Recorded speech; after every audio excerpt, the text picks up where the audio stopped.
பிரியமானவர்களே, இயேசு கிறிஸ்துவின் நாமத்தில் உங்களை வாழ்த்துகிறேன். இந்த இடம் ரொம்ப அழகா இருக்குதா? பெரிய கார்டன் பின்னால் இருக்குது, கட்டடங்கள்லாம் இருக்குது. இது 40 வருஷத்துக்கு முன்னால கடல் இருந்த இடம், கடல் அலைகள் இருந்த இடம். இந்த இடத்தையெல்லாம் மண்ணால முக்கி இந்த இடத்துல பெரிய கார்டன் அமைச்சிருக்கிறாங்க. பெரிய பெரிய கட்டடங்கள்லாம் கூட கட்டி இருக்கிறாங்க. அப்போ ரொம்ப தூரத்திற்கு கடலை இவங்க மண்ணினால அவங்க முக்கி இதை புதிதாக்கி இருக்கிறாங்க. அதே மாதிரி இந்த ஆண்டவர் நம்முடைய வாழ்க்கையை புதிதாக்குகிறவர். பாழாய் கிடக்கிற ஸ்தலங்களை புதிதாக்கி செழிப்பை கொண்டு வருகிற தேவன். சரி, இந்த நாளில் ஆண்டவர் எனக்கு என்ன வசனம் சொல்றான்னு கேட்குறீங்களா? 12ஆம் சங்கீதம் 5ஆம் வசனத்தில், அவன் மேல் சீறுகிறவர்களுக்கு அவனை காத்து சுகமாயிருக்க செய்வேன் என்று கர்த்தர் சொல்றார். யாரோ ஒருத்தரை குறித்து ஆண்டவர் பேசும்போது அவன் மேலே சில சீர்றாங்க. அதை சிங்க சீறி வருதுன்னு சொல்லுவாங்கல்ல, காலை சீறி பாயுதுன்னு சொல்லுவாங்கல்ல, அது ஆபத்தை உண்டாக்கிற சீர்றாங்க. பொல்லாத மனிதர்கள், பொல்லாத பிசாசை சீறுகிறான். உங்களுக்கு விரோதமாய் தீமை செய்ய, அழிப்பதற்கு, உங்களுக்கு தீமை செய்வதற்கு சீறி கொண்டு வருகிறான். அப்ப ஆண்டவர் சொல்றார், அவன் மேல் சீறுகிறவர்களுக்கு அவனை காத்து, அந்த ஆபத்து உங்களை பாதிக்காதபடி உங்களை பாதுகாத்து வழிநடத்துகிற தேவன் என்று கர்த்தர் சொல்லுகிறார். யாரை குறித்து ஆண்டவர் பேசுறாரு? என்ன குறித்தா அப்படின்னு நினைக்கிறீங்களா? ஆண்டவர் சொல்றார், ஏழைகள் பாழாக்கப்பட்டது நிமித்தமும் எளியவர்கள் விடும் பெருமூச்சு நிமித்தமும் நான் இப்பொழுது எழுந்து அவர்கள் மேல் சீறுகிறவர்களுக்கு அவனை காத்து சுகமாய் இருக்க பண்ணுவேன். நான் ரொம்ப ஏழைங்க, எளியவங்க, எனக்கு யாருமே தெரியாதுங்க, எனக்கு நீதி கிடைக்கல, எனக்கு இந்த நன்மை கிடைக்கல, கஷ்டப்படுறீங்களா?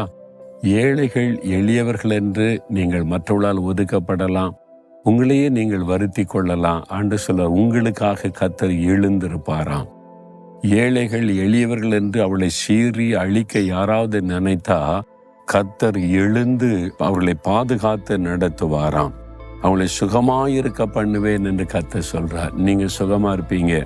உங்களுக்கு விரோதமா எத்தனை பேர் சீரலாம்? அரசியல்வாதி, பணக்காரங்க, ரவுடிக, துன்மார்க்கர், செல்வாக்கில் உள்ளவங்க உங்களுக்கு விரோதமாக சீறி எழும்பி உங்களை அழிக்க, தடுக்க, ஆசீர்வாதத்தை கெடுக்க நினைக்கிறாங்களா? கர்த்தர் உங்களுக்காக எழுந்திருப்பார்.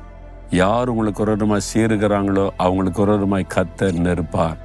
என் ஊழிய பாதையிலே நிறைய நான் பார்த்துருக்கிறேன்.